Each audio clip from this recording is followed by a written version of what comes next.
What's up, Brandon? I'm Brad from H2Vinyl. I've been watching you for years, like 4 or 5 years now, but really hadn't started commenting to anyone's videos in the VC until I started my channel about 2.5 years ago. Congratulations, man, on your 6,000 subs. That is quite a feat, but I'm not surprised at all. You bring a lot of thought behind every single one of your videos. And you're a really great communicator, just all around great guy. You can tell that through the screen. And yeah, really, really cool. Those who are watching this video, this is Brandon, Mr. Hall of Fame's 6,000 subs contest. Man, that's a big, big number. But again, congratulations, man. Brandon put together 5 questions for us. I'm kind of trying to, this is my second take. By second take, I mean 50th. The first version of this was like an hour long, and I hadn't even shown my room tour and answered one of the questions. And while I could always dive back to that, if this was a complete failure, I felt like I could do a better job. We'll attempt at that. Okay. I gotta just keep thinking, like, this is me having a conversation with Brandon. Brandon, you and I are sitting at a table having a restaurant, enjoying music together. That's what it is. So I've got my keto tea. I'm not doing keto diet anymore, but this is something that stuck. I got my keto tea here. I'm gonna take a drink because for some reason I'm nervous on this one. I don't know why. I get nervous on some of these videos. You know, when I'm not hiding behind an album, get a little nervous. So the 5 questions, I'm going to put them out of order somewhat. The first question, actually I think it was the second question, I'm moving up and talking about that first, getting it out of the way. And then that first question that I'll be talking about is the 3 significant albums that have played a significant part of 3 major events in my life. I'm going to kind of, what's the word I'm looking for? I'm going to kind of interject question number 2, which is originally question number 1, which is share a song with lyrics that are scary for you.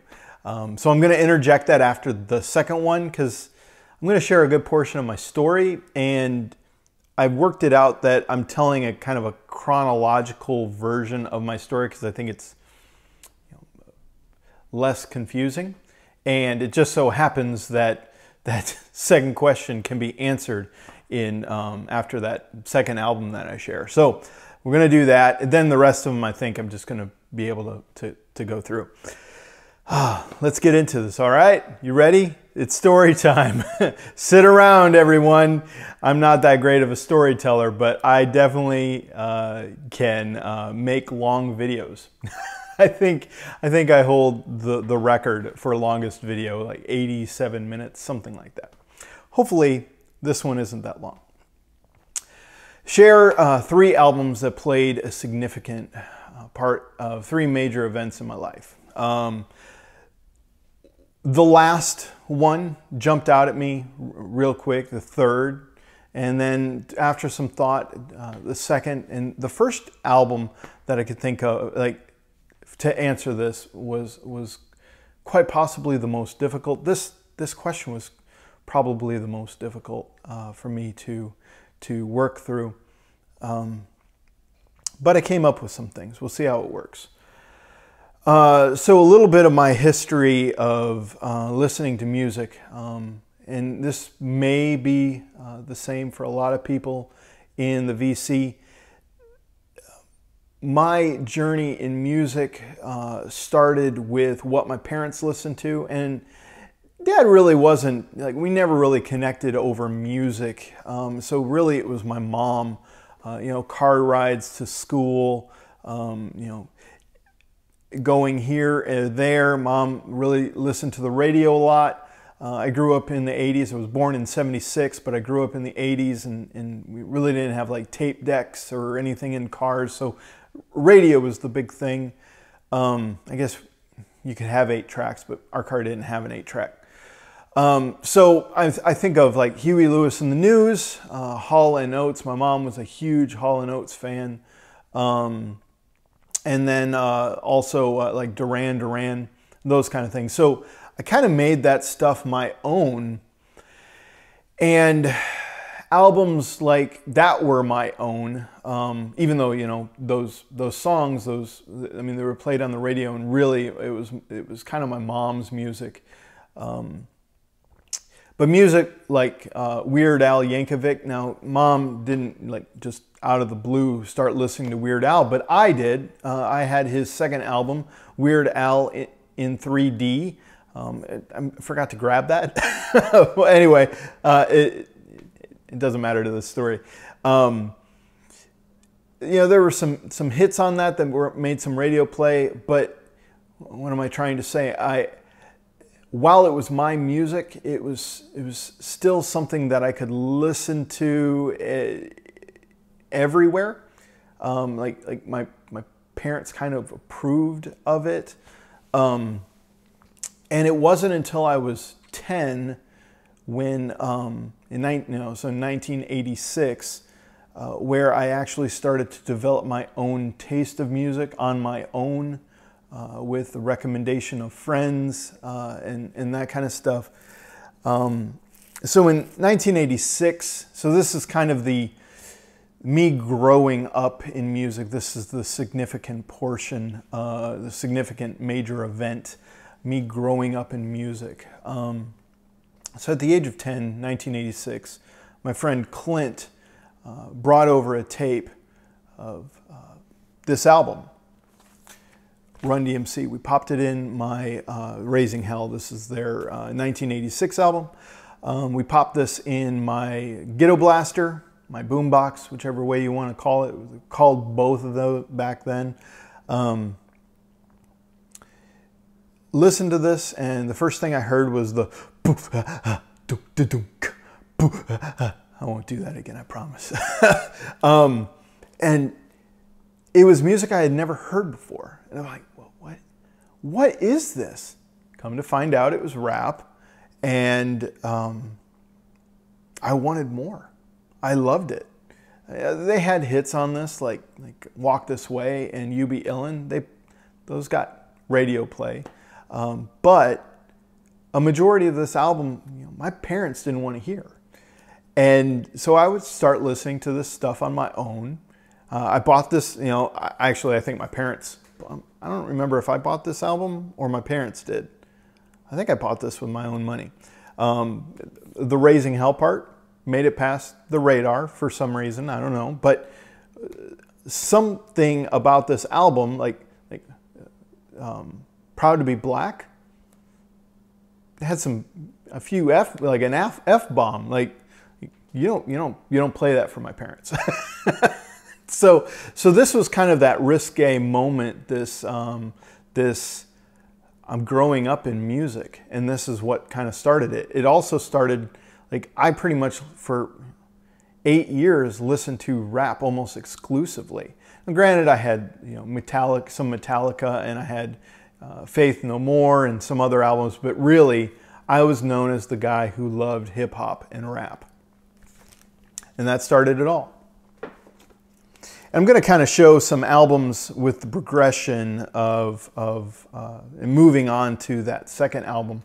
I'm going to show some more albums. So second album, Run DMC, which was, you know, before the one, Raising Hell. That was like one of the next purchases that I had. I think I bought that one on CD. Then I know you're a big fan of Fat Boys. This is my favorite album by them, Crushin'. This is their 87 album, and then their 88 album, Coming Back Hard Again. Getting a little tougher, a little rougher in my listening, LL Cool J. And then in 1988, actually it was shared with me in 89, this release was shared to me from my friend Tim, who had I think the cassette, and he let me dub it to cassette. And I kid you not, in 1989, I played this 24/7 for an entire summer, and I'm not exaggerating. And this is Straight Outta Compton by NWA. NWA made 2 versions of every single one of their first few albums. Like Easy Does It has an edited version. Straight Outta Compton has an edited version. And this is the edited version. This is the version I actually prefer. This is what my friend Tim gave me to let me copy and listen to. I like this more. I mean, you can take a look at the track listing, and that 3rd track is gone. It's just missing. The reason why I like this more is because it kind of forced NWA to choose their lyrics without using go-to words that were in gangster rap. And so I like the way that they were able to convey the same story with different words and not those staples that are found in gangster rap and hip hop and rap. Well, pretty much rap. So 89. I'm starting to get even more tough in my listening habits, and got these a little out of order. Awesome. The next one I picked up was Eazy-E, and I picked this up the summer before going into high school, and this is not the edited version. There was an edited version of this. This was the sister album of Straight Outta Compton.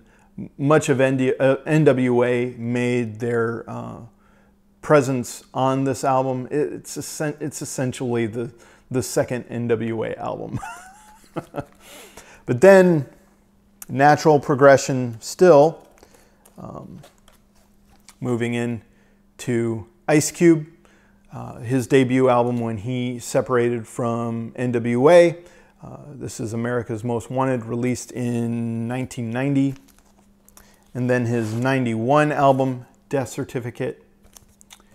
And then Ice Cube, The Predator, which was 92. My favorite album by him. Moving on even further, this does have significance. I'm not just showing you a ton of albums. MC Ren, this was his full-length album. He had an EP before that. I had that on CD. I don't think it's been released on vinyl. Shock of the Hour. And then at the same time, I was into Cypress Hill and House of Pain. I have both of Cypress Hill's here. Really didn't have anything after their second album. Kind of fell off for me on that one, but I loved Cypress Hill. But the culmination and the most significant album in all of these had to be Dr. Dre's The Chronic. And when I first picked this up, I picked it up on CD. I listened to it, like portions of it. I don't even think I listened to the entire thing, and I put it away and I didn't like it. I'm like, I was expecting NWA material, like Straight Outta Compton material, where it opens up with that amen break, that doom doom got doom got doom doom got doom got. And the amen break was nowhere to be found in this album, and this released in 1992. And I wasn't ready for the G-Funk that Dr. Dre brought, and I wasn't ready for the lyricist Snoop Dogg. So I put it away. Months had passed. I saw Ain't Nothing But a G Thing on MTV, and that kind of, burrowed into me a little. But then what really changed was my friend, one of my best friends, Josh, was looking through my CD collection, and he found this just sitting there, barely opened, and he goes, "Oh, awesome, you got Dr. Dre's The Chronic? That is an awesome album." And that changed my mindset. Boom, something clicked. I started listening to this and I loved it. Well, I graduated high school in May of 1994. And a big part of my story in high school was me trying to be popular. And while I knew a whole lot of people, I never really fit in with that in crowd. I never was invited to any of the parties. I had a paper out. When I got out of school, I had a paper out, and then my senior year, I had a part-time job. And then after I was done with my part-time job, I came home, turned on the stereo, listened to all of this stuff that I just showed in headphones.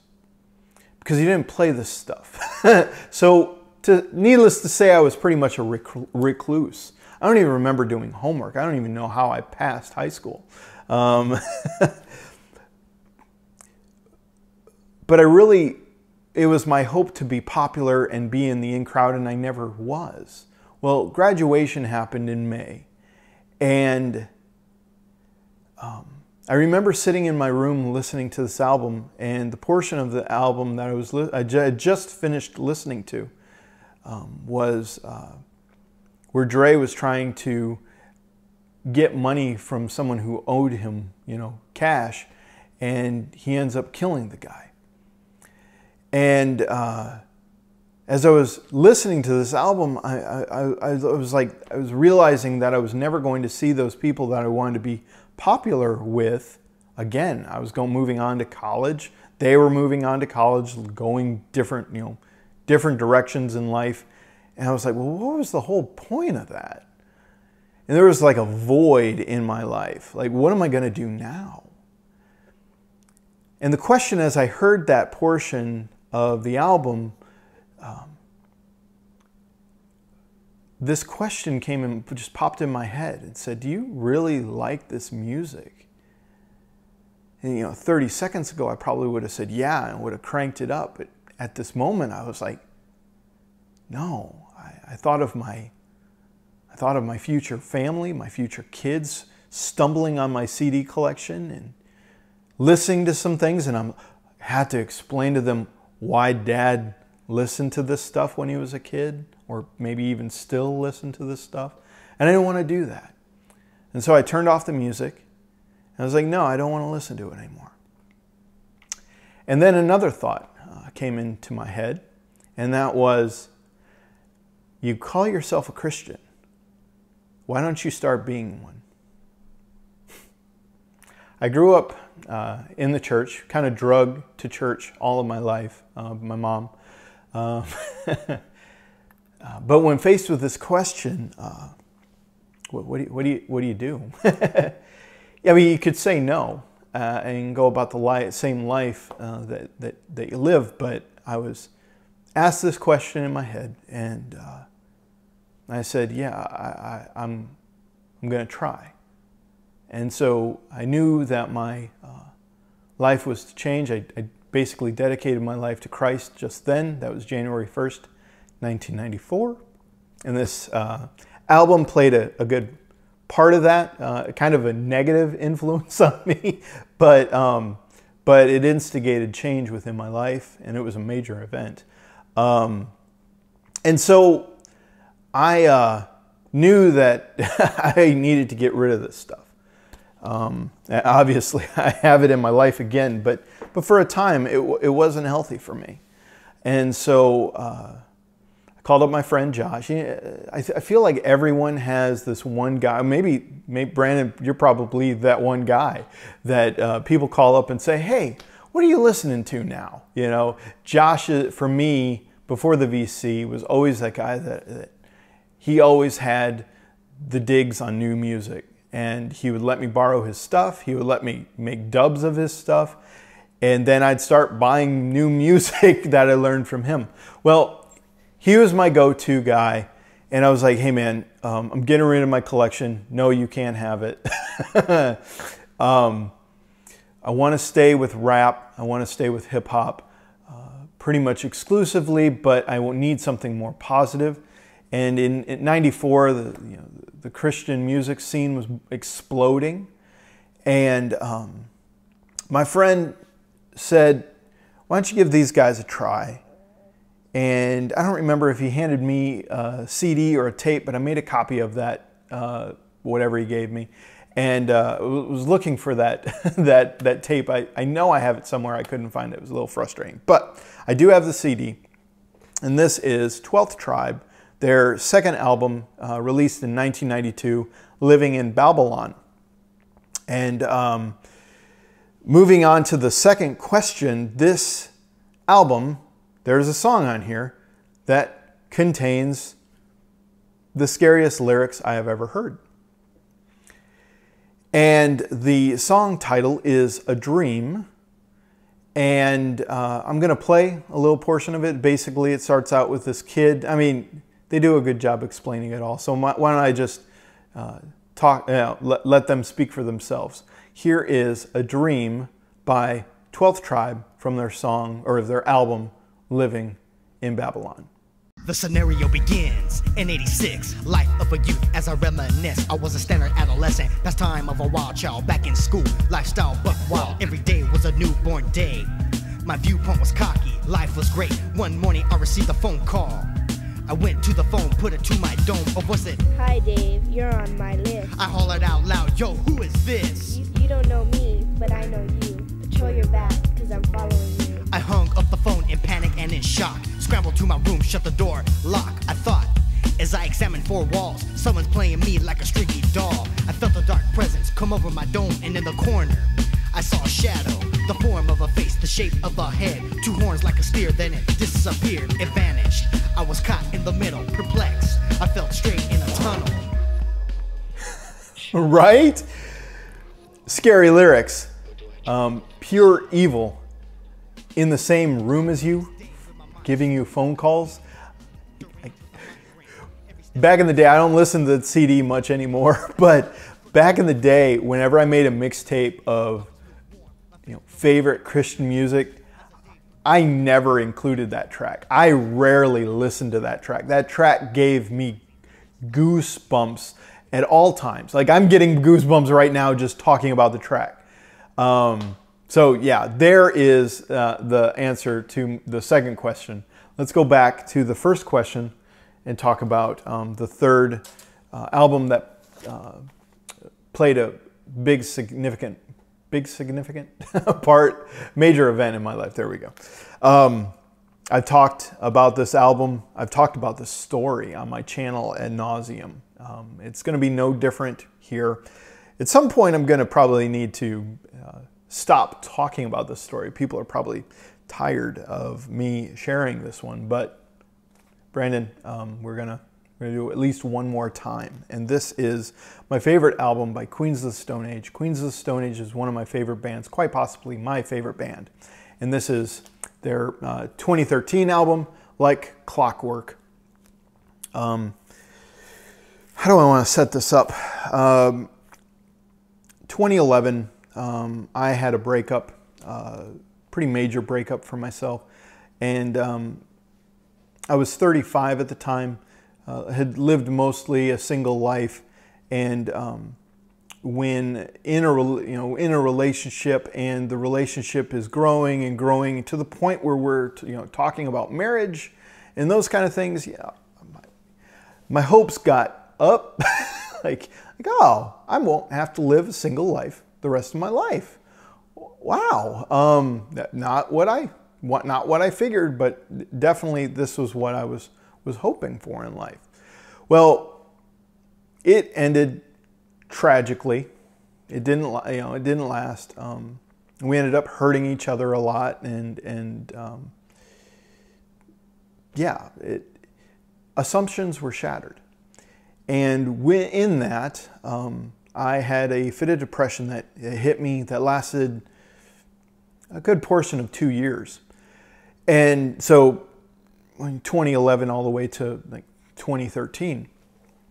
Now I was very functional. I was able to get up and go to work and just kind of go through the motions, but that was pretty much all life was for me. And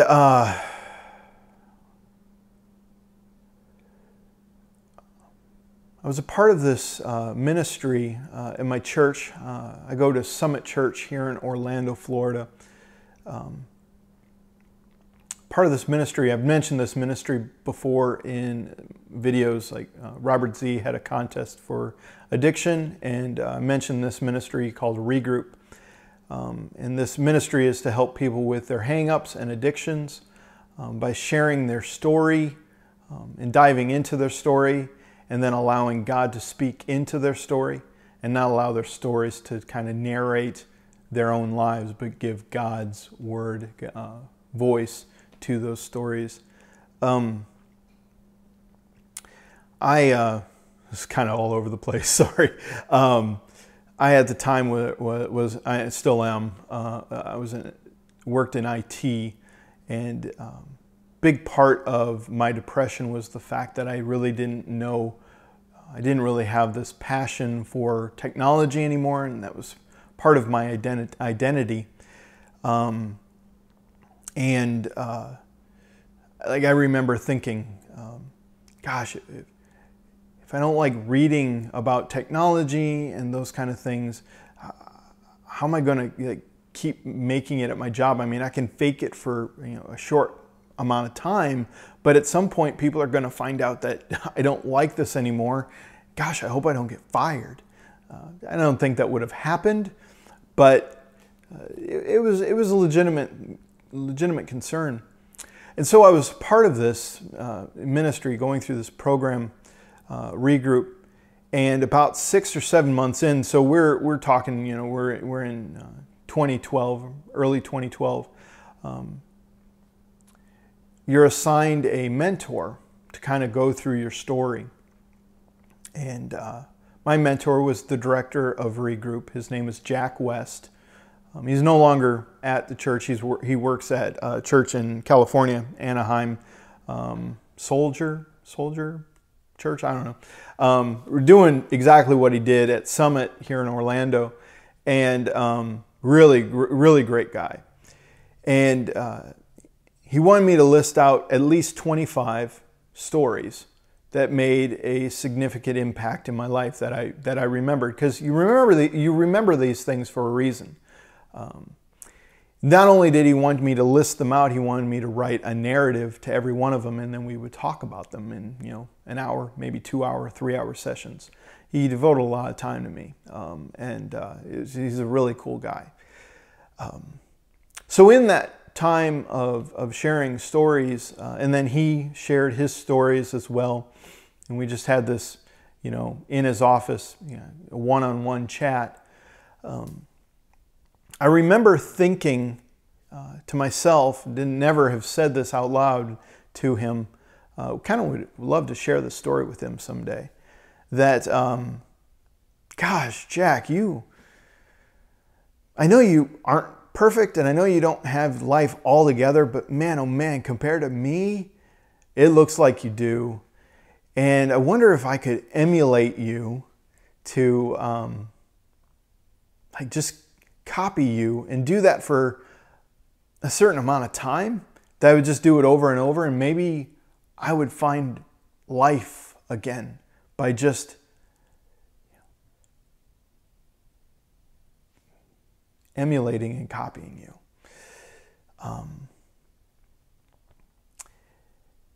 So I had that thought, and to my surprise, when this album was released in 2013, I heard the song Vampire of Time and Memory, and had no idea the history of Joshua Homme, the frontman to Queens of the Stone Age. Had no idea, but the words, "Can I just follow you for a while?" stuck out to me. I'm like, wait, what does that mean? I remember having those thoughts. What's that about? So I started digging into this album and what made Joshua write those lyrics, to find out that I don't know the exact date. I don't know if anyone does, but it was either 2010. Joshua shares some of this stuff, but not all of it. It was either 2010 or 2011, and not 100% certain the circumstances. Circumstances don't really matter, whether it was because of a drug overdose or the fact that he had knee surgery, and there were complications. He's told both stories.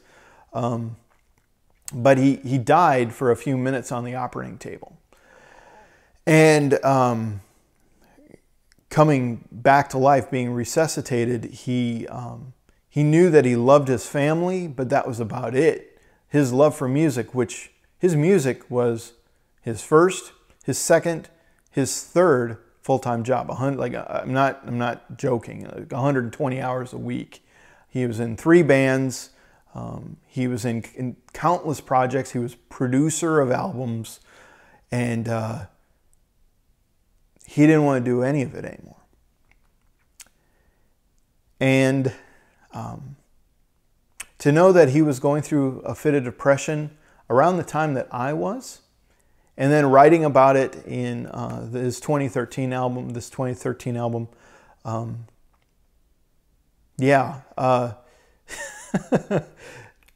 really, really, really kind of cool.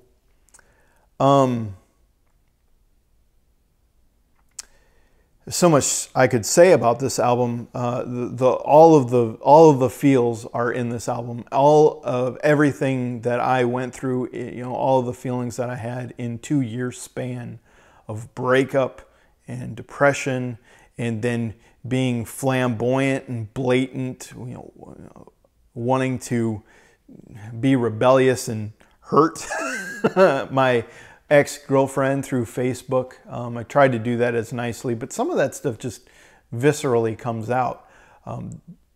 All of this is in this album. And yeah, I really, really connected with this album.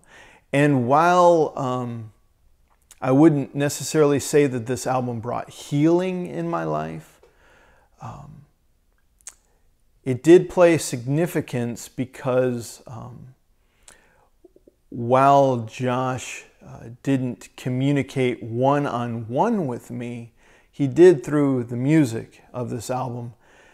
And Josh is a couple of years, like 2 or 3 years older than I. I'm 43 now, so he's probably 46 or 47. And I kind of look at him in this scenario as kind of an older brother, this older brother that I've never had. And yeah, through this album, I kind of hear him saying, hey man, I've been through that. It sucks. I hear you. It sucks. Let me share my story along with hear your story. And yeah, we'll walk through this together, which is kind of cool.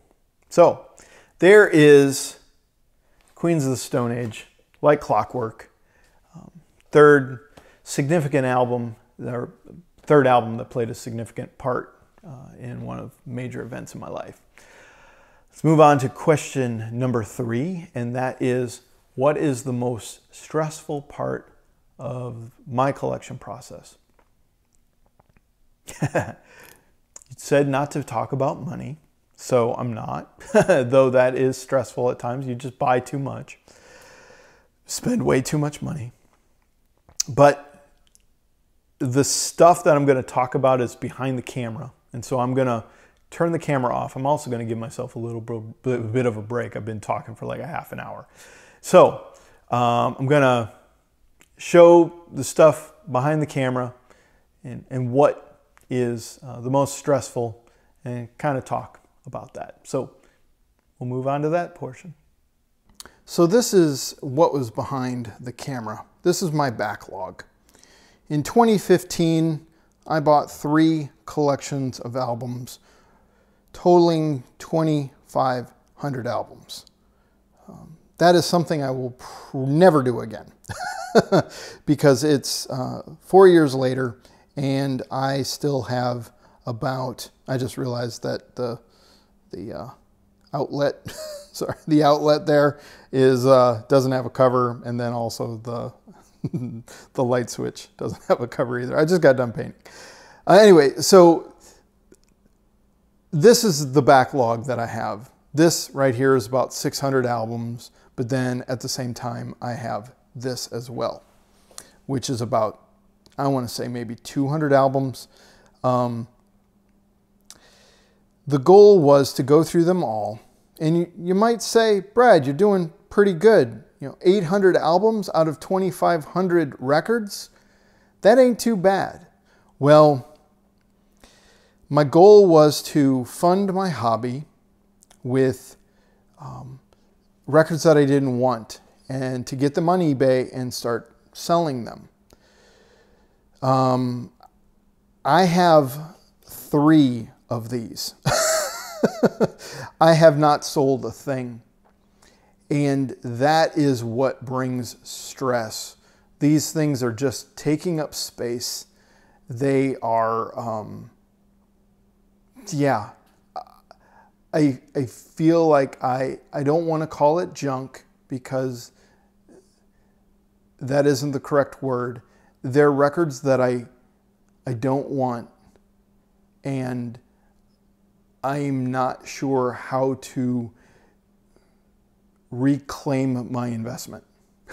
That's the best way of saying it. So that is the most stressful part. The backlog, it's kind of a two-parter. The backlog and then all the stuff going out the door and putting cash in my hand. So there you go, man. Moving on to the next question. That brings us to the 4th question, and that is share a few songs about, titles or something of places that you've been. This was also a difficult one for me. And some of these are kind of cheats. So you said 1 to 5, which, okay, I can share 1. Definitely, I know I can do that. But I tried to go 5. Some of these are kind of lame.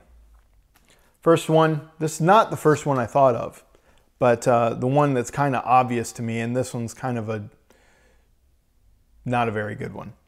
And that is off of deadmau5's, I don't know what album number this is, but his 4x4 equals 12 album. He has a song on this album called A City in Florida. Kind of bland. I live in Florida. I've driven in Orlando and greater parts of Florida playing this song many, many, many times. I know, kind of lame. Does it fit? Technically, yes, but I think I can do better. This is another one where I'm sure it wasn't specifically this album. I don't really have a song that's picked out. But in 2017, I visited Detroit for a friend's wedding. Stayed a few days in Detroit, actually saw Queens of the Stone Age on their Villains tour there. So stayed a few extra days. Man, there were some peeps that I really wished I would have known back then. I had just started my channel. I had my channel like maybe 8 months, and I didn't know Chris, dude, 1973 at the time. Met him shortly after I got back from Detroit. Chris is not making very many, I don't think he's making videos anymore. I hope he's doing all right. Then at the same time, Steve Carlson, he wasn't making videos at the time. I didn't know him. Just had a meetup with him just last month. Really cool to hang out with that guy. He's a really cool dude. But yeah, it would have been cool to be able to meet him on his own turf as well. But I remember driving through Detroit, and I forget to look this stuff up. 8 Mile is either the furthest south or the furthest north. I think it's the furthest north. And 8 Mile, for me, I always think of the movie starring Eminem. And so I listened to some Eminem. I don't remember what I listened to. And it wasn't about 8 Mile. It wasn't about Detroit or anything. But I was thinking of Eminem. I picked this out. It wasn't necessarily, I know it wasn't this album. But picked this out because it's the only Eminem album I have. But yeah. Don't know if it really counts. But share another one.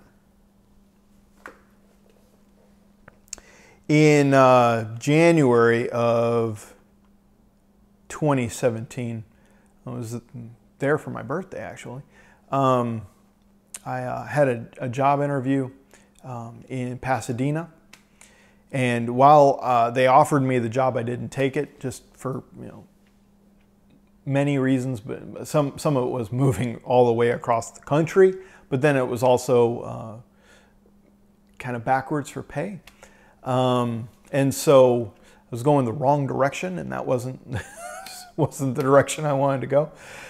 Anyway, so I was there for a few days because I'd never been to California, and another one of my friends, his name's Jared, was visiting. I think he was in the Anaheim area. He was visiting California, working there for work as well, and we were trying to set up a time to meet somewhere. I think we met at a church, Rick Warren's church there, I think in Anaheim. I don't know. Anyway, we were talking on the phone and kind of jokingly talking about going to Compton and listening to the song Straight Outta Compton. I know I shared this album already. We didn't do that. That was a very bad idea. We didn't follow through on that one. So we didn't go to Compton. We didn't listen to this song, but we were thinking about it. And Compton has kind of a tourist attraction. I mean, maybe, especially after the movie. Kind of interesting to see some of the areas that everyone talks about in their lyrics and whatnot, but we didn't do that. My CD collection is kind of in disarray. They're all in boxes. You have an amazing collection, man, and your CDs are like pristine, right there. Walk into a room, there they are. Mine are not. And I know I have these CDs, I just couldn't find them. They might even be in another state. I've moved several states. I've lived in Iowa, well, born in Iowa, lived 20 years in Iowa, lived in Oklahoma for 5, lived for 5 in Kentucky, and now 15, 15 in Florida. So these albums could be anywhere with either friends or family or in boxes. But in 2016, went with a coworker and friend, his name's Will, to Miami to see Radiohead in concert. And while in Miami, we came across one of the major roads there, A1A. And I was like, wait, what? A1A? So we had to play the song Ice Ice Baby by Vanilla Ice. So that one counts. And then also dealing with Miami, we played the song Miami by Will Smith on, I think it's Big Willie Style. So we played that song as well. So those are 5. Some of them are kind of cheap, but I did answer that question. So moving on to the next one. That's question number 5. Ask 2 people their favorite 3 bands. I really liked this question because it really sparked some conversation that I didn't think I would have. So the 2 people I asked, the first one he didn't really give me definite 3 groups or bands. So I'm good friends with one of our pastors. We have my church has several campuses, and he is pastor of one of the campuses that we have. And I sat down with him. I said, "Hey, man, I know you're into music. We don't really talk a whole lot about music, but I'm curious. Like, what 3 bands would you necessarily say are your favorites?" And he's like, "Oh gosh, kind of difficult question to answer." I'm like, "Yeah, I get that." For me, I told him the first one is Queens of the Stone Age. The second one is Chemical Brothers. But that third one, it can change. And I don't even know if I can actually say right now what my favorite group is. And he's like, yeah, but for me, I listen to so much music, so many different genres. It depends on what kind of mood I'm in. So if I'm in like a soul mood, gosh, I really like Marvin Gaye. I really like Stevie Wonder. I really like Isaac Hayes. I'm like, okay, all right.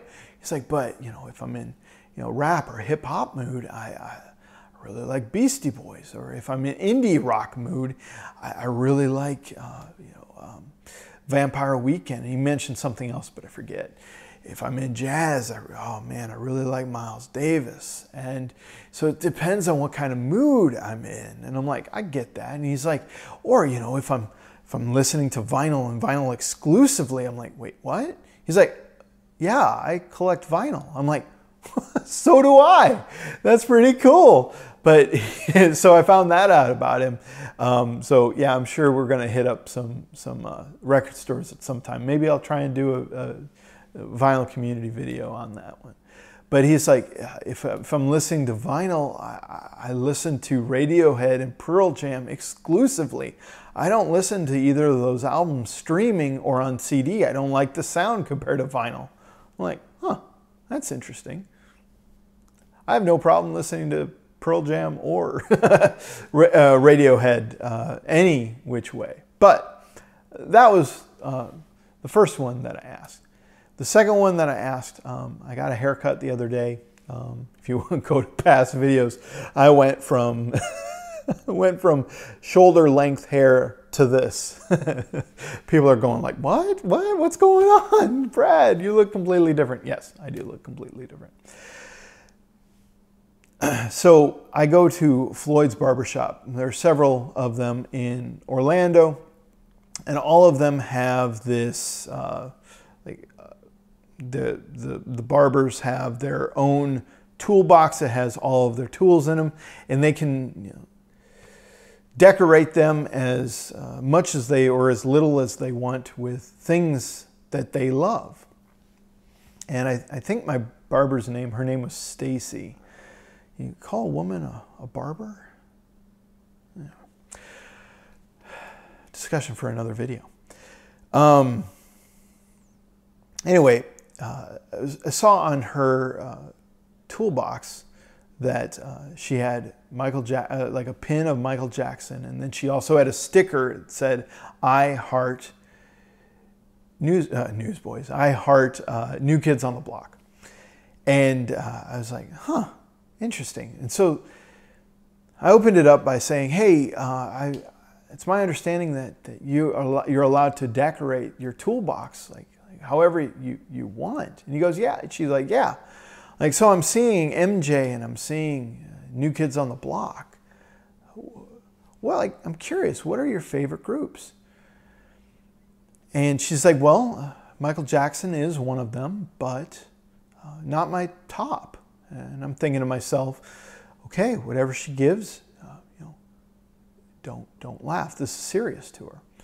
And she said, my ultimate #1 favorite group is New Kids on the Block. And I'm like, wow, okay, all right. And so I started, digging into that. And I was like, so tell me about that. And she's like, well, I've seen them several times on tour, and like back in the 80s. She's like, no, like within the last few years, they come to Florida often. I'm like, what, really? Yeah, they're still on tour. I had no idea, and I'm like, wow. And she goes, yeah, they set up tours with all of these 80s artists. Like Debbie Gibson comes to Florida all the time, and she's on tour with them a lot. She's like, I don't remember if it's Donnie or Danny. I met Donnie or Danny at Wahlburgers in Waterford. Waterford is a suburb of Orlando. And I'm like, what? That's crazy. Why that place of all places? She's like, well, his last name is Wahlberg. I'm like, oh. He pretty much gave indication that, hey, I didn't follow. I didn't follow New Kids on the Block like you did. But I'm like, really? And she's like, yeah, and that's Mark Wahlberg's burger joint. And I'm like, Yeah, I knew that. And they're brothers, and they went into business with, with each other. The brothers went into business to start this restaurant. I'm like, oh, I had no idea. Like, I didn't even put two and two together that Marky Mark and Donnie Wahlberg were the same family. Crazy. Anyway, had an awesome conversation with her. She was a little hesitant on the third one. She's like, oh, maybe Motley Crue, she said. So definitely 80s girl. Also kind of a icebreaker was they played the song in the shop, Goonies Are Good Enough by Cyndi Lauper, and she happened to be wearing a Goonies t-shirt, which was kind of cool. And I was like, huh, they played that song and I noticed you're wearing a Goonies shirt. She's like, yeah, that was total coincidence. But, that further advanced, talking about music, which was really, really cool. The last portion is a room tour. Now, this is actually the room that I started my channel in, but I haven't shot in this room for quite a while. And I repainted this room. It was kind of a reddish brownish orange. Repainted it to what I like to call vinyl black. Took some vacation time. Yeah, I'm kind of one of those guys that takes vacation time to work on their house. Sometimes you just gotta do what you gotta do. But this is my office, and while I showed my main system in another video, I'll also link that in, on a card on the video, or I'll also put it in the description as well. I do have a system in here as well, and never really have walked through that system. So let's dive into that, cut to behind the camera and talk about that stuff. So this is the equipment in my office. Every record that I buy makes it into this room first. Here I clean and grade, and I put labels on outer sleeves about all of the information of the album. I'm a little OCD about that. That record there over there, I just bought it yesterday, and it's been cleaned, it's been air dried, but I didn't listen to it last night, and so I put it in it's also not in that great of a shape, so I put it in a paper sleeve. Let's go first of all to the Denon turntable over here. Brandon, I mentioned that I have been watching your channel for quite a while, 4 or 5 years. There are other VC video or VC channels that I've watched, like Super Wes was one of the first channels that I've watched. Also Vinyl Collector James as well. But there is a guy who doesn't make videos anymore. I think his name is either Mark, Mike, or Brian. It doesn't matter. We're just going to keep moving forward. But Beninsky, I think 707 was his channel name, and you probably know who I'm talking about. I think he lived in Canada. That's what I learned from Robert Z. He collected turntables as much as he collected vinyl. And I'm not exaggerating when I say he had probably 8 or 9 turntables. Well, he did a video on the DP60L. I think that's what I have. I think he had the exact same model. He did a video on it, and I fell in love with it. And I found this semi-locally. I found this in St. Pete, Florida. It's about 2.5 hours away, at a repair shop. And the price was decent, and I picked it up. Well, it came with this Denon moving coil cartridge along with the original Denon head shell, so I do have that. I put a good number of hours. I bought this in September 2017, put a number of hours on it, and so I've replaced the cartridge with this Ortophone Blue, which is a very common cartridge. So it works pretty well for me. This is what I use to clean the cartridges. I learned this about this from Ian, H2Vinyl. You don't know Ian. He does a wonderful service to the VC, reviewing cartridges, reviewing turntables, reviewing phono preamps. He does a really great service for the VC, saying that you don't have to spend a lot to get really quality equipment.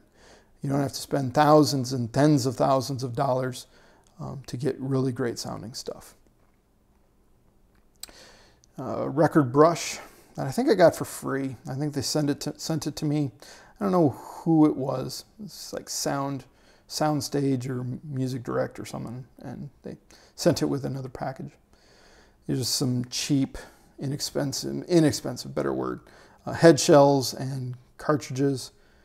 And then here is kind of the brains of my stuff, and that's the Firewire mixer that I bought off eBay a few months back.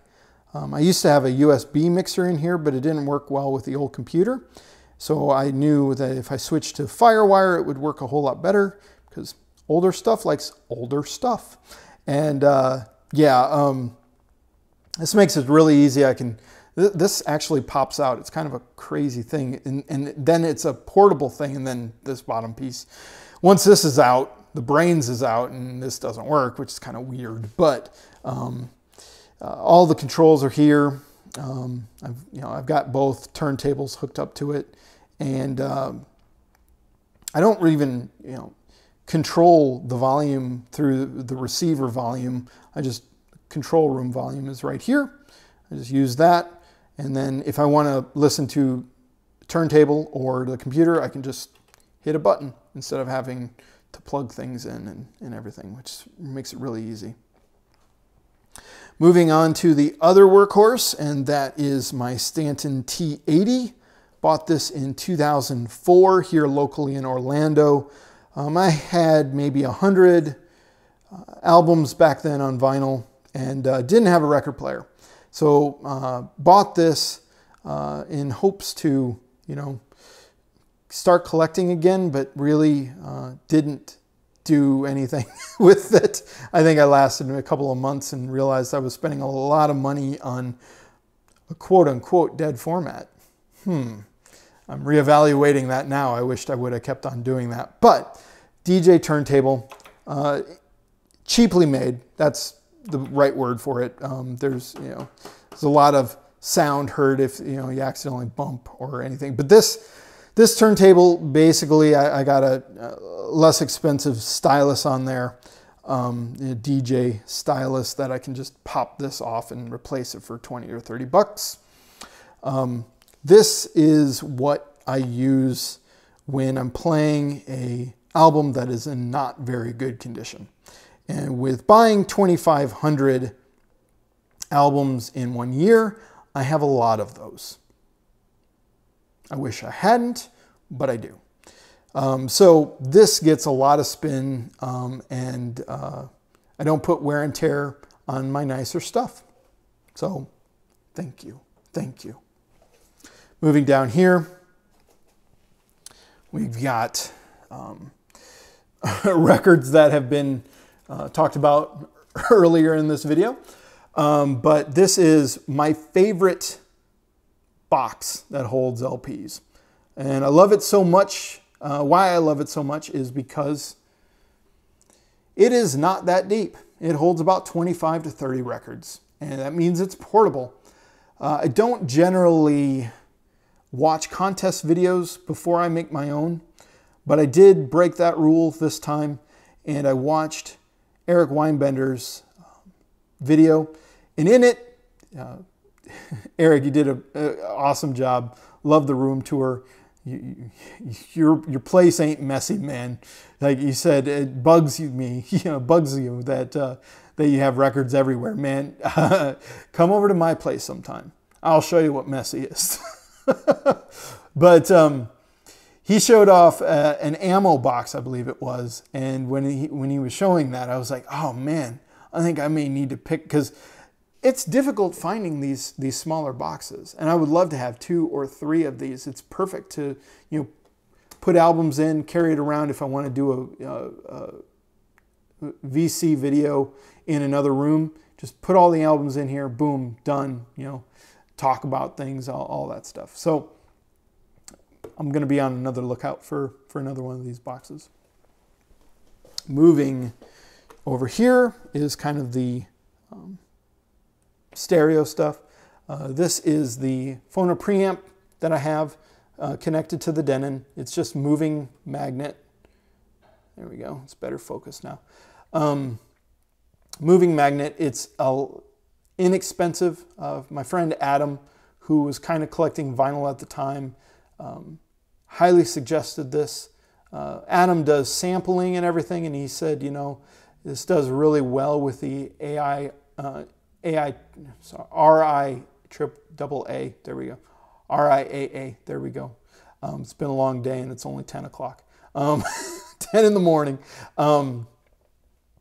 Does a really great job with that deviation, and he does samples, and he does audio work and everything. So I took his word for it.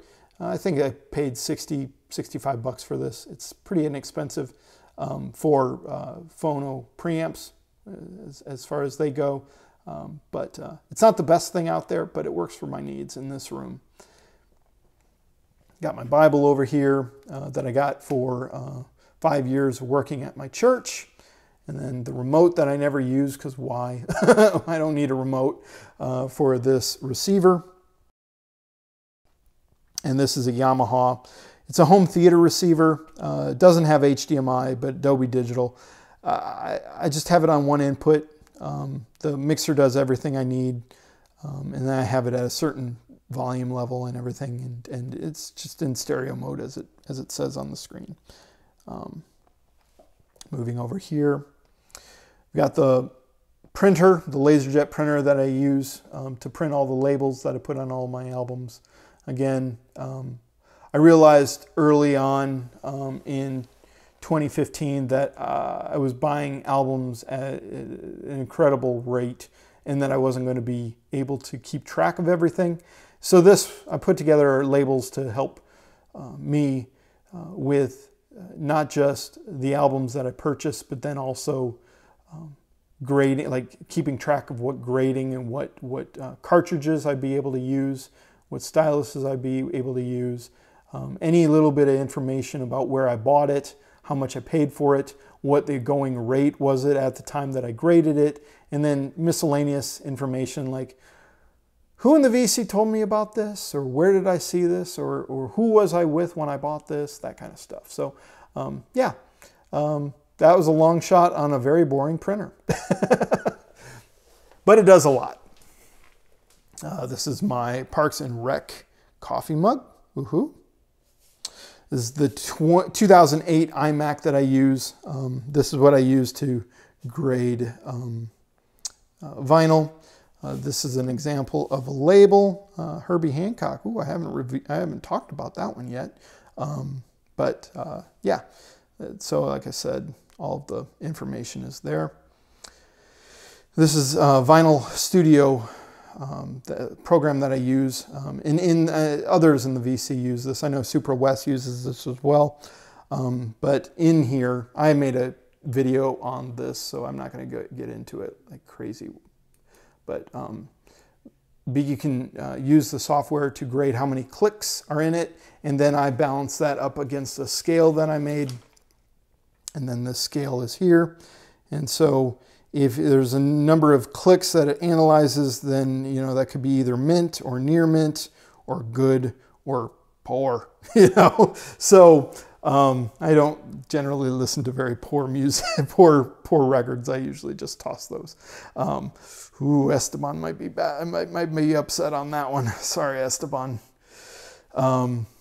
There is another. Oh, here, real quick. This is a good friend, Andy Borders. Have some things. I don't like. I would love to have more things hanging on the wall and that kind of stuff. I'm not that kind of guy. I put more time into other things than that. I would like to get in, you know, some good album art and that kind of stuff, but I haven't put time into that yet. So good friend Andy Borders, his channel name at the time was Andy's Vinyl Den. I talked with Andy through email the other day just to see how he's doing. It's been a while since I had heard from him.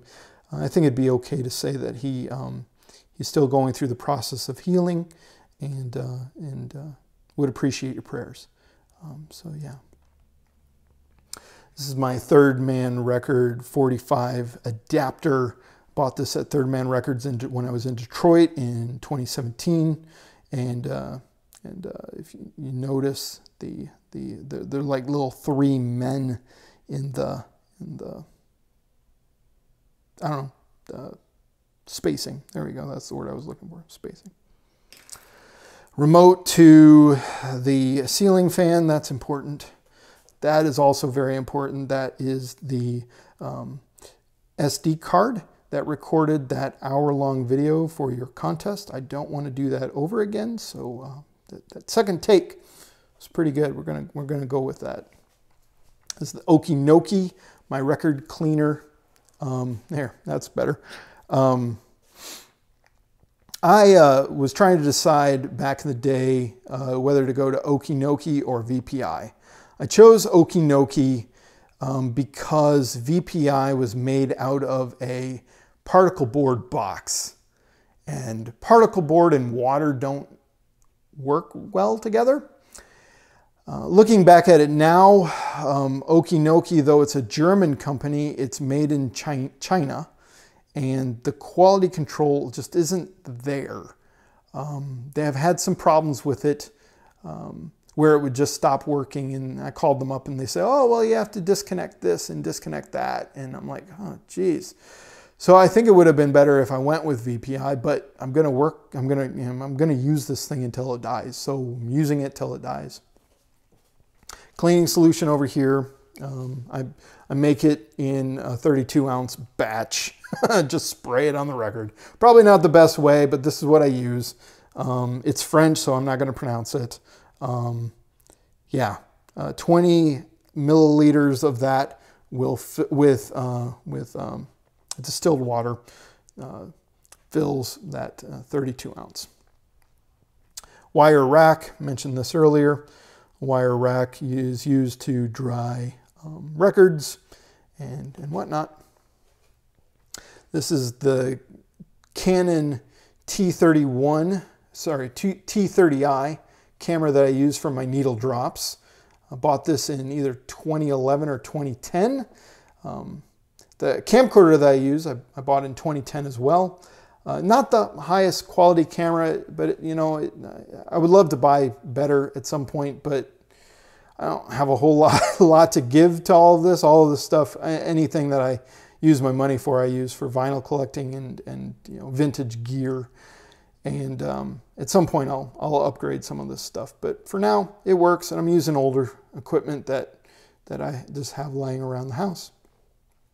Below that is my Pioneer speakers. I don't know the model number of these, but they were made by Andrew Jones, who's a big speaker manufacturer. Maybe I can get a better shot of that. The other speakers on the other side, it looks exactly the same, so I'm not going to pan over there. These speakers were like the bee's knees. There you go. The bee's knees back in 2008, 2009. The home theater community, all of the reviews were phenomenal. These are, $300 to $400 speakers, and they sounded fantastic for what they cost. And I picked up a pair. Wasn't listening to vinyl at the time, but was editing audio for a podcast that I was in. I was tired of using headphones, and so I was using these speakers for that, and I've just repurposed them for listening to vinyl and grading vinyl. Moving over here, this will be the last section. This is all of the kind of the cabinetry that I have, the drawers that are filled with a whole lot of things. Most of this stuff is inner sleeves and outer sleeves. I won't go through all of that, but you got MoFi sleeves here.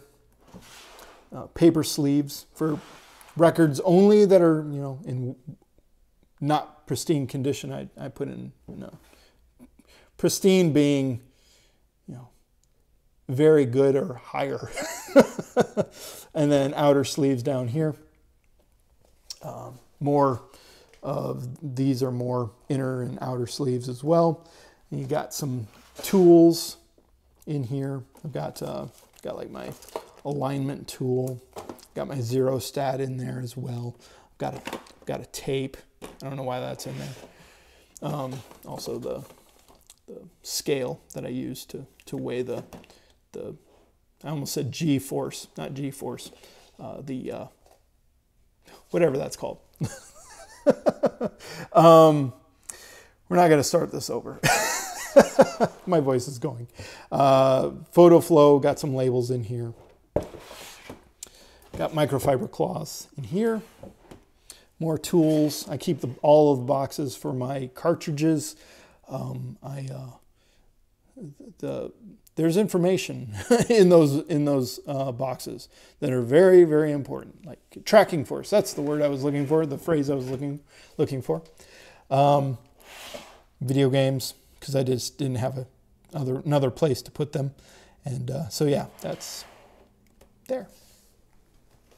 This is the room tour for my office. Lot of use in this room. I get a lot of use of this room. Well, Brandon, congratulations again, man, on 6,000 subs. Again, not surprised. The amount of quality that you bring to every single one of your videos, and then also your collection, just quality through and through. And I can, like I said, I can tell from the screen, through the screen, that you are an awesome, awesome guy. Thank you for the conversations that we've had through the chat, through the comment sections of your videos. And yeah, hope this friendship continues to grow, man. Back in March of this year, your boy, my boy now as well, it's been my boy for before that, but Billy Hurst visited Florida, and around that time I contacted you. We shared addresses and whatnot, and it was my promise to get some VCLT out to you. Well, I think I said this in an email to you, but that VCLT wasn't going to be a good fit for you. I had misheard you in one of your videos. I'm like, oh yeah, why am I even getting this? Why am I even sending this? So I didn't get the stuff, but I'm still working on a box for you just because I want to. And I know you've gone through a big purge, and I remember you mentioning this album, you know, a few years ago. I'm hoping that you haven't gotten this one yet.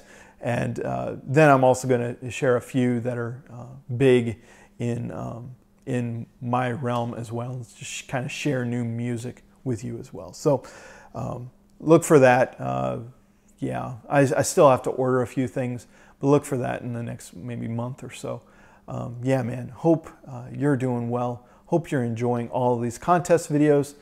Again, congratulations. For everyone tuning in, this video did go long, but yeah, thanks for sticking with me till the end, and hope everyone's listening to great vinyl and great music on vinyl. And we will talk to you next time. Take care, everyone.